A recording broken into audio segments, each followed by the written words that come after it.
الشيطان الرجيم بسم الله الرحمن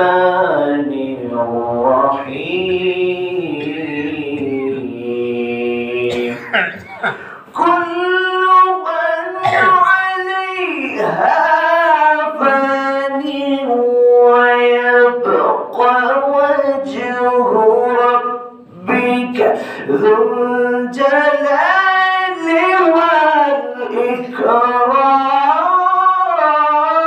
والإكرام كل من عليها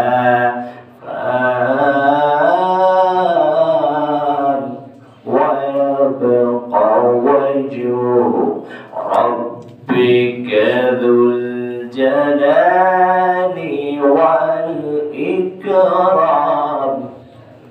আল্লাহ রাব্বুল আলামিন বলেন পৃথিবীর মধ্যে যা কিছু আছে গো পৃথিবীর মধ্যে যা কিছু দেখতেছো সব কিছু আল্লাহর হুকুমে একদিন ধ্বংস হয়ে যাবে কেবলমাত্র জীবিত থাকবো গো আপনি আমার রবের সত্তা আপনি আমার রব চিরস্থায়ী চিরঞ্জীবী তিনি মর্যাদা প্রদানকারী তিনি হচ্ছেন সবচেয়ে বড় সম্মানিত এবং মর্যাদাশালী আওয়াজ দিয়ে বলুন সুবহানাল্লাহ তাহলে পৃথিবীর মধ্যে যা কিছু আমরা দেখতেছি সবকিছু ধ্বংস করবেন একজন তিনি কে আল্লাহ আর সবকিছু ধ্বংস হয়ে যাওয়ার পরে জীবিত থাকবেন তিনি তার ক্ষমতা নিয়ে একজন তিনি কে আল্লাহ যদি জীবিত থাকেন আল্লাহ যদি কোনো অন্যায় হয়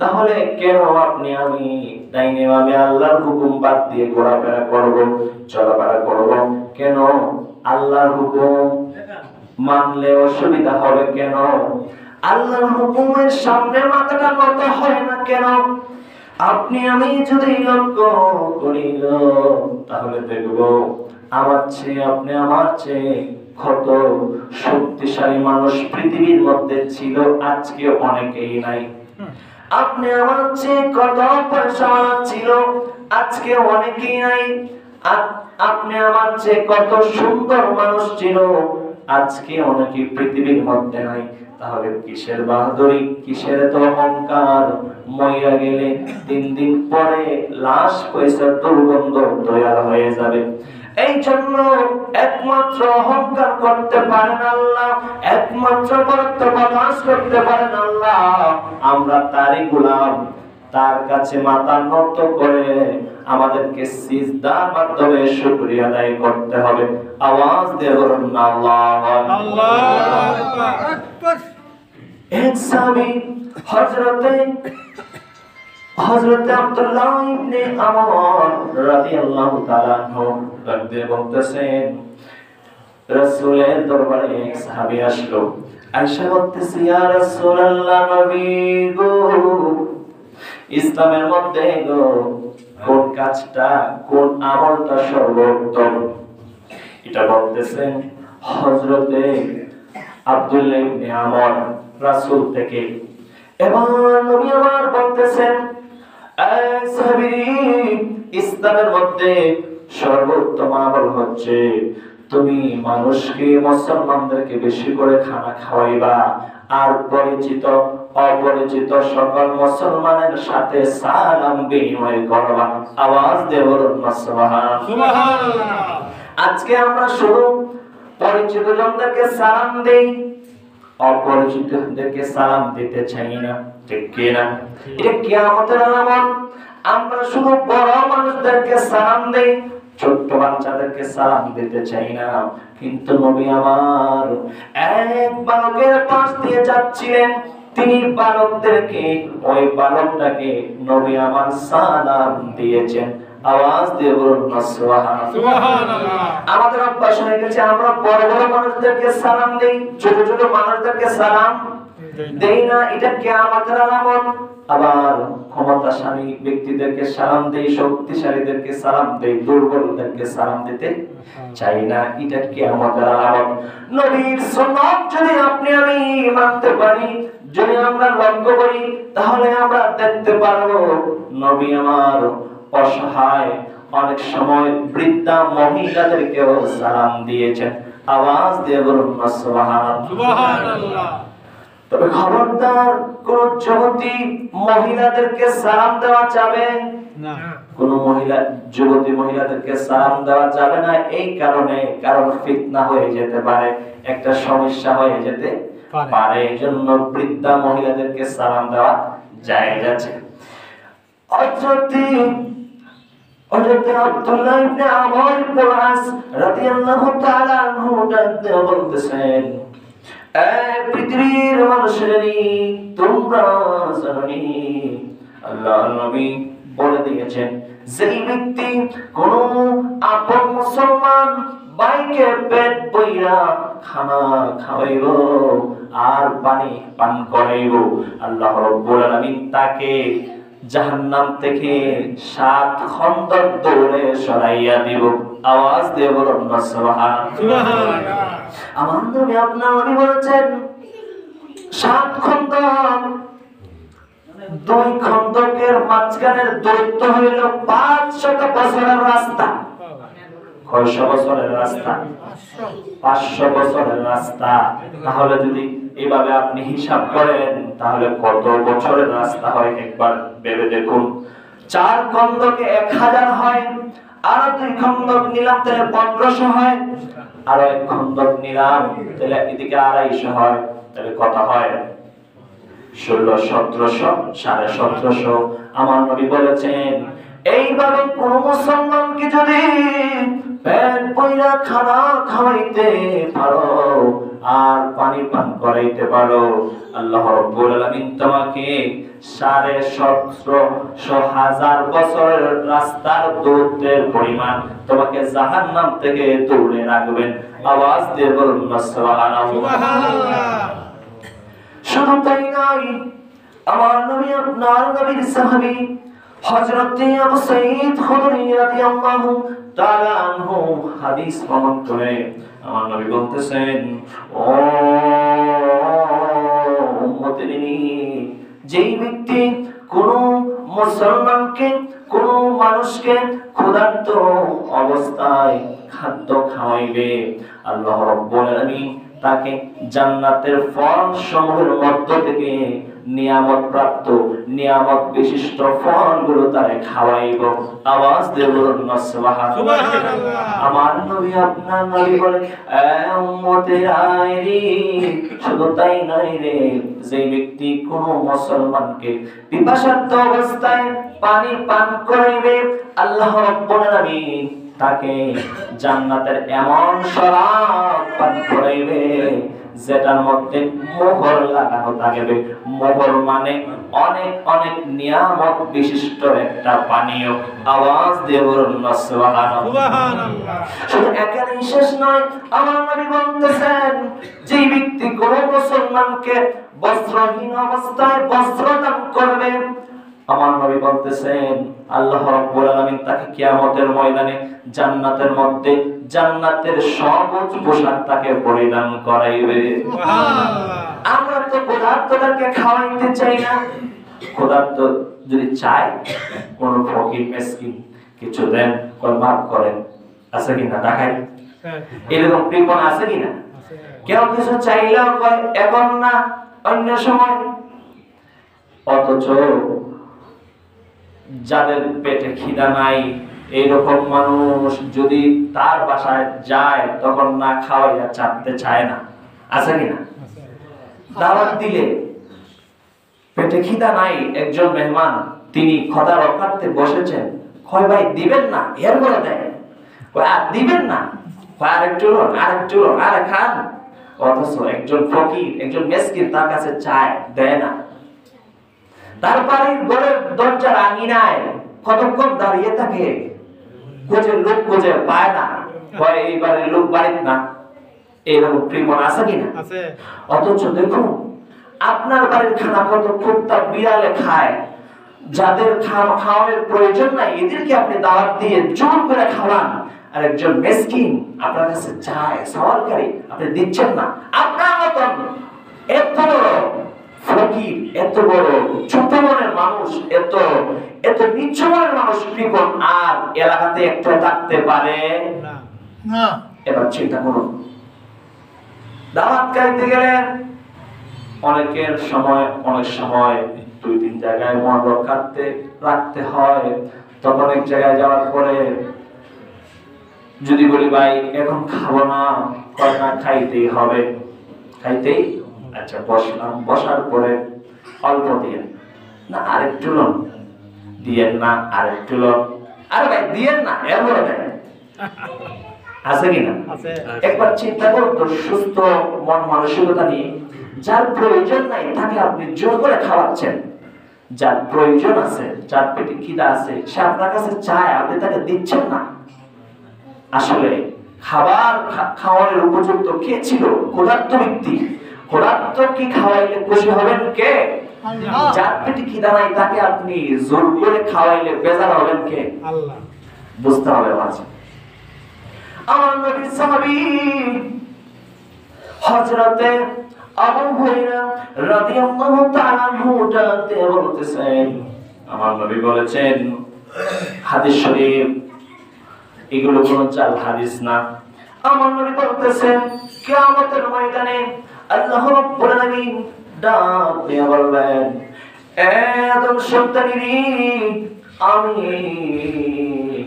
ক্ষুধার্ত ছিলাম, আমি তোমার কাছে খানা চেয়েছিলাম, তুমি আমাকে খানা খাওয়াও নাই। এবার আদম সন্তান ডাক দিয়ে বলবে, ও আল্লাহ গো, আপনি হচ্ছেন রব্বুল আলামিন, আমি আপনাকে কিভাবে খানা খাওয়াইতাম? এবার আল্লাহ রব্বুল আলামিন ডাক দিয়ে বলবেন, তুমি কি জানো না, তোমার কি মনে নেই, আমার অমুক বান্দা তোমার কাছে খানা চেয়েছিল, ক্ষুধার্ত অবস্থায় তোমার কাছে চাইছিল, তুমি তাকে দাও নাই। তুমি যদি ওই দিন তাকে খানা খাওয়াইতা, আজকে আমি আল্লাহ রাব্বুল আলামিনের দরবারে এর মর্যাদা, এর প্রতিদান তুমি পেয়ে যাইতা। আওয়াজ দিয়ে বলুন না সুবহানাল্লাহ। আল্লাহ রাব্বুল আলামিন ওই দিন ডাক দিয়ে বলবেন, এ আদম সন্তানেরা, আমি তোমাকে পিপাসার্ত অবস্থায় তোমার কাছে পানি চেয়েছিলাম, তুমি আমাকে পানি দাও নাই। এবার আদম সন্তান ডাক দিয়ে বললেন, ও আল্লাহ গো, আমি আপনাকে কিভাবে পানি পান করাইতাম? আপনি হচ্ছেন রব্বুল আলামিন, আপনি তো খানও না পানও করেন না। এবার আল্লাহ রব্বুল আলামিন ডাক দিয়ে বললেন, এ আদম সন্তানেরা, আমার অমুক বান্দা তোমার কাছে পানি চাইছিল, পিপাসার্ত অবস্থায় তোমার কাছে চাইছিল পান করার জন্য, তুমি তাকে পান করাও নাই। খোদা কি কসম, তুমি যদি আমাকে সেই দিন পানি পান করাইতা, তাহলে আমি আল্লাহ রাব্বুল আলামিনকে স্বয়ং পানি পান করানোর মতো সালাম তুমি পাওয়া যাইতা। আওয়াজ দিয়ে বলুন সুবহানাল্লাহ। এবং আল্লাহ রাব্বুল আলামিন ওই দিন বলবেন, এ আদম সন্তানেরা, আমি তোমার কাছে আমি অসুস্থ ছিলাম, তুমি আমাকে দেখতে যাও নাই। এবার আদম সন্তান ডাকতে বলবে, ও আল্লাহ গো, আমি কি করে আপনাকে দেখতে যাইতাম? আপনি তো হচ্ছেন অসুস্থতা থেকে, আপনি সম্পূর্ণ দোষ ত্রুটি অসুস্থতা থেকে পবিত্র, আপনি হচ্ছেন রব্বুল আলামিন। এবং আল্লাহ রব্বুল আলামিন ডাকতে বলবেন, এ আদম সন্তানেরা, তোমার পাশে কি আমার অমুক বান্দা অসুস্থ ছিল না? তুমি খবর পেয়েছিলে, তুমি তাকে দেখতে যাও নাই। তুমি যদি সেই দিন তাকে দেখতে যাইতা, তুমি যদি সেই দিন তার খোঁজ খবর নিতা, তাহলে আমি আল্লাহ রাব্বুল আলামিনকে ওই দিন তার কাছে তুমি পাইতা। আওয়াজ দিয়ে বলুন সুবহানাল্লাহ। এইভাবে আল্লাহ রাব্বুল আলামিন বান্দাকে শরম দিবেন, লজ্জা দিবেন। কি করে তুমি আমাকে পান করাও নাই, তুমি আমাকে খাওয়াও নাই, দেখতে যাও নাই, আমার অমুক বান্দা তোমার পাশেই অসুস্থ ছিল। বান্দা যখন অসুস্থ হয়ে যায় তখন আল্লাহ বিল্লাহ বেশি করে না কম করে?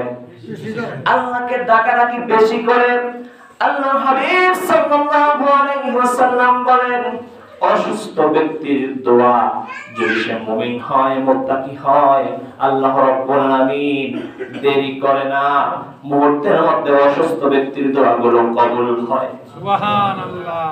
এগুলো সে বলেন, আল্লাহুম্মা সাল্লি আলা সাইয়্যিদিনা মাওলানা মুহাম্মদ ওয়া আলা সাইয়্যিদিনা মাওলানা। আমার এই কথাগুলো থেকে কি বুঝলেন? খানা খাওয়ানো সওয়াবের কাজ কিনা? বেশি বেশি সালাম দেওয়া সওয়াবের কাজ কিনা? মিসকিনদেরকে নিজ হাতে খাইয়ে যারা দিবে তাদেরকে আল্লাহ রাব্বুল আলামিন খারাপ মৃত্যু থেকে নিজ জিম্মায় হেফাজত করে নেবেন। এবার আসি দ্বিতীয় কথায়। প্রথম কথা হচ্ছে খাবার খাওয়ানো সওয়াবের কাজ। ক্ষুধার্ত মুসলিমকে আরেকজন যদি আপনার কাছে খানা পায় তাহলে তার হকটা আরো বেশি বেড়ে যায়, ঠিক কি না? এই হাদিসগুলো থেকে আপনারা বুঝলেন যে খানা খাওয়ানো মুসলিমদেরকে ক্ষুধার্ত অবস্থায় অনেক ফজিলতের, অনেক একটি কার্যকরী একটি আমল, দোয়া কবুল হওয়ার জন্য। যে কথাটাই আমি বোঝাইতে চাচ্ছি, এই মসজিদটা আপনাদের এলাকা, ঠিক কিনা? এই মসজিদের মুসল্লিগুলো আপনারা সবাই একসাথে সারিবদ্ধভাবে আপনারা এসেছেন নামাজ পড়ার জন্য। যার পিছনে নামাজ পড়বেন আপনাদের ইমাম সাহেব। এই ইমাম সাহেব কি এক দুইজনের না এলাকার সকলের? আমার কথা বুঝে থাকলে সবাই একসাথে জবাব দিবেন। ইমাম সাহেব কি এক দুইজনের না এলাকার সকলের? এলাকার সকলের যদি হয় তাহলে দায়িত্ব কি তিন চার জনের না এলাকার সকলের? এলাকার সকলের। আপনারাই উত্তর দিয়েছেন। তাহলে খুব বেশি দেখা যাচ্ছে ইমাম সাহেবের দোষ ত্রুটি নিয়ে আলোচনা সমালোচনা, বিভিন্ন কানাঘুষা, কিন্তু ইমাম সাহেবের অসুবিধা হচ্ছে কিনা, ইমাম সাহেবের সুবিধা কোথায় হচ্ছে, কোথায় কি লাগবে, একবারও কি খোঁজ নিয়েছেন আপনি? আপনি মুসলিম, আপনি আশিকে রাসূল, আপনি বুকে হাত দিয়ে বলুন তো কয়দিন খোঁজ নিয়েছেন ইমাম সাহেব খেয়েছে কিনা? ইমাম সাহেবকে এইভাবে অবমূল্যায়ন করা হচ্ছে, ছোট করা হচ্ছে, খবর নেওয়া হচ্ছে হুজুর বাথরুম থেকে অপরিষ্কার, এটা হুজুরের পরিষ্কার করতো? আপনার বিবেকে কি বলে? সুস্থ মস্তিষ্কে বলেন আপনার ইমাম, আপনার ইমামকে আপনি জিজ্ঞেস করেন হুজুর বাথরুমটা থেকে অপরিষ্কার, এটা হুজুরে করতো? এই কথা বলছেন না কেন? আপনাদের গায়ে রক্ত নেই? এটা হুজুরে করতো? যে জাতি তার ইমামকে দিয়ে বাথরুম পরিষ্কার করায়, এদের নামাজ তো বাথরুমের মতোই। আপনি পরে বলবেন। হ্যাঁ, আচ্ছা ঠিক আছে, আপনি পরে বলবেন। আপনি ওয়াজের মাঝখানে এভাবে বলবেন না। আমি কাউকে কোনো উদ্দেশ্য করে বলি নাই। হ্যাঁ, কাউকে কোনো উদ্দেশ্য করে বলি নাই। যে কথাটা আমি বোঝাইতে চাইলাম, নিজে নিজে যদি দোয়া খান তাহলে আমার কিছু করার নাই। আমি কি কারো নাম নিয়েছি? না, আমি কারো নাম নিয়ে নেই। আমি বলছি আজকে আমাদের সমাজের অবস্থা, আমাদের দেশের অবস্থা, আমাদের মুসলমানিত্বের অবস্থা, আপনার মুসলমানিত্ব আমার মুসলমানিত্ব নিয়ে প্রশ্ন ওঠে। আপনি যার পিছনে নামাজ পড়বেন তাকে তো একটু সম্মান দিয়ে কথা বলবেন। এটা আপনার ইমানের দায়িত্ব কিনা? কথা বলছেন এখন, ইমানের দায়িত্ব কিনা? এবার আসুন, আপনাদের সকলের ইমাম সাহেব হুজুর কেনের মধ্যে যে বাথরুম গুছানোটা দেওয়া হয়েছিল এটা আমরা এককভাবে দেওয়া হয়েছিল। আরে ভাই, আমি তো আপনাকে এটা বলছি না, আপনার কথা আমি বলছি যে আপনি বলছেন তাহলে নিজে নিজে করা না কেন? না, ধরা খাওয়া হয়েছে যে বাথরুম গুছানোটা আপনারা কেউ বলবো কেন? আহা, ইমাম সাহেব তো এটা বলতে পারে না কোন সমাজে। আর কইছে আমরা এত কিছু খরচ করে আমনের জন্য এক্সট্রা বানাইছি, এটা তো কোনো পাবলিকতা না, সময় ধরো। আপনি পরে বলবেন আপনাদের প্রশ্ন। আমি যে বিষয়টা বুঝাইতে চাইছি, আমার ওয়াজের পরে আপনার যদি কোনো প্রশ্ন থাকে এটা করবেন, মাঝখান দিয়ে হাত দিয়ে। আমি যে অবস্থাটা বুঝাইতে চাচ্ছি যে আজকে ইমাম সাহেবের দোষ ত্রুটিগুলো নিয়ে সবাই সজাগ, কিন্তু তার যে অসুবিধা হচ্ছে এলাকার সকল মুসলিম এই অসুবিধাগুলো দেখার দরকার কিনা? বলেন দরকার কিনা? যদি অসুবিধাগুলো আপনি না দেখেন তাহলে আপনি ইমামের কাছ থেকে 100 সুলানা সার্ভিস পাবেন কি করে? কি করে আপনি আশা করেন ভালো সার্ভিস? আপনি তো তাকে নিরাপত্তা দিতে হবে। নিরাপত্তার দরকার আছে কিনা? আজকে নিরাপত্তা হুমকির মুখে। একজন সর্দার কথা বললে ভুল হইলেও আশেপাশের লোক তার পক্ষ নেয়, কিন্তু ইমাম সাহেব সত্যি কথা বললেও তার পক্ষ নেওয়ার মতো একটা লোক আমি পেলাম না। কিন্তু কেন? ইমাম সাহেব কোন প্রবাসীর মতো জীবনযাপন করছে, কিন্তু দিন শেষে কি পাচ্ছে? কি দিচ্ছেন? কি দিচ্ছেন? আপনি যে টাকা দিচ্ছেন বিনিময়ে সওয়াব পাচ্ছেন। আপনার টাকা ইমাম সাহেব নেয় না, মসজিদ থেকে আল্লাহর পক্ষ থেকে নিচ্ছে। হ্যাঁ, এটাই হাদিস কোরআন বলছে। আপনি বলছেন আপনি ইমাম সাহেবকে খাওয়ান দিচ্ছেন, আপনি বলবেন আমি ইমাম সাহেবকে বেতন দিচ্ছি। জি না, আপনি বেতনের বিনিময়ে টাকার বিনিময়ে সওয়াব নিচ্ছেন, ইমাম সাহেব আপনি কিচ্ছু দেন নাই। হ্যাঁ, এটাই হাদিস বলছে। আমি যে বিষয়টা বোঝাইতে চাইলাম আপনারা অন্যভাবে নেবেন না। আমি যে বিষয়টা বোঝাইতে চাচ্ছি, এলাকার অনেকগুলো পরিবার, সব পরিবারে ইমাম সাহেব যে খাওয়ান এটা খোঁজ খবর নেয় না। আচ্ছা বলুন তো, কি 5-10 জন ইমাম সাহেবের খাওয়াইবে না যারা সমাজের মধ্যে আছে সবার খাওয়ানোর দায়িত্ব আছে? বলেন তো, সবার যদি খাওয়ানোর দায়িত্ব থাকে তাহলে 20-30 জনে খাওয়ায়, বাকিগুলো খাওয়ায় না কেন? আপনি মুরব্বী হিসাবে, আপনি অভিভাবক হিসাবে আপনি কখনো এই কথা বলেছেন কেন? বাকিগুলো কি মসজিদের, এই সমাজের এলাকার না? তারা কি মসজিদ থেকে সুবিধা নিচ্ছে না? তাদের কেউ মারা গেলে কি ইমাম সাহেব জানাজা পড়াইতে যায় না? কোন বিবাহ অনুষ্ঠান হইলে কি বিবাহের আগ তো কি ইমাম সাহেব বলে যে আমি পড়াইতে পারবো না, বলছে নাকি? না। তাহলে বাকি মানুষগুলো যারা খাওয়ায় না ইমাম সাহেবকে, যারা এইভাবে খাওয়ানোর খবর নেয় না, তারা কি এলাকার বাহিরের নাকি? না। তারা কি রোহিঙ্গা নাকি? তাহলে খাওয়াইবে না কেন? তারা কি হত দরিদ্র? তারা কি একেবারে দরিদ্র নাকি? আমার কথা আপনারা বুঝতেছেন? রাগ হইল, একটু মনের মধ্যে একটু কষ্ট পাইলেও আপনাদেরকে সজাগ করার জন্য আমি কথাগুলো বলছি। আপনি শুধু একা খাওয়াবেন কেন ইমাম সাহেবকে? বাকি মুসলিমগুলো, বাকি মুসল্লিগুলো কেন খাওয়াবেন? আপনি কি একবারও প্রশ্ন করেছেন কেন? তারা তো সুলানা সুবিধা নিচ্ছে মসজিদ থেকে। মসজিদের মধ্যে সব কাজে সুবিধা নেওয়ার ব্যাপারে তারা সবার আগে আসে, কিন্তু এই মসজিদকে যে সহযোগিতা করতে হবে, এই মসজিদে নামাজ পড়ায় যিনি তাকে যে একটু দেখতে হবে, সেটা তো তারা করছে না। কিন্তু কেন? সকলের দায়িত্ব আছে কি না? আমি কাউকে উদ্দেশ্য করে, কাউকে ছোট করে, অপমান করে কথাগুলো বলছি না, একটু বিবেককে সজাগ করার জন্য বলছি। আপনাদের এলাকায় যদি, আপনাদের সমাজে যদি 200 ঘর থাকে তাহলে 100 ঘর খাওয়াবে, বাকি 100 ঘর কি বাদ পড়বে না? বাদ পড়ে নাকি? যারা যে 100 ঘর বাদ পড়ে তারা কি একবারে গরিব নাকি? না। খাওয়ানোর যখন সময় আসে, ইমাম সাহেবকে খাওয়ানোর সুযোগ যখন, বাকি যখন তার কাছে যায়, তখন সে অজুহাত পেশ করে। কি অজুহাত একটু বলবো? যে আজকে আমরা বাজার নাই। কি বলে? আচ্ছা, বাজার নাই তাহলে তাই নাকি দেখাইব? আপনারা সব জ্ঞানে বলেন, বাজার যদি না থাকে তাই কি না হইয়া থাকবো? না। আবার কি অজুহাত পেশ করে? যে আজকে লোক বাড়িতে নাই। তে লোক যদি বাড়িতে না থাকে তাই কই খাইব? তাই যেভাবে খাইব, তাইনের যদি এইভাবে দায়িত্বশীল মানুষ যদি তিনি হইতেন, তাহলে তো আমি যেভাবে খাইতাম আমার ইমাম সাহেবকে আমি সেইভাবে খাওয়ানোর চেষ্টা করতাম, ঠিক কিনা? তাহলে এইভাবে অজুহাত কেন? এমনও বড় আছে, আমি পেয়েছি যে যতবার তার কাছে হুজুরের বাটি গিয়েছে অতবার অজুহাত পেশ করেছে, অতবার না করে দিয়েছে। কিন্তু কেন? সর্দারি করার সময় সবার আগে। এই কথাগুলো সকলের জানার দরকার আছে কিনা? আপনি কেন শুধু একা একা মসজিদের দায়িত্ব নিতে যাবেন? এলাকার আরো যে মানুষগুলো আছে তারা কি কলা খাওয়ার জন্য আসে মসজিদে? জিলাপি খাওয়ার জন্য আসে? তাদের কি দায়িত্ব নাই? আছে কিনা? আছে। তাহলে আপনারা ঐক্যবদ্ধ হয়ে যান যে মসজিদ আমাদের, দায়িত্ব আমাদের। এর মধ্যে কি অসুবিধা চলতেছে আমরাই সকলে মিলে সমাধান করব। রাজি আছেন কিনা? ইনশাআল্লাহ রাজি আছি। আমি কাউকে ছোট করে কথাগুলো বলছি না, কাউকে হেয় প্রতিপন্ন করার জন্য কথাগুলো বলছি না।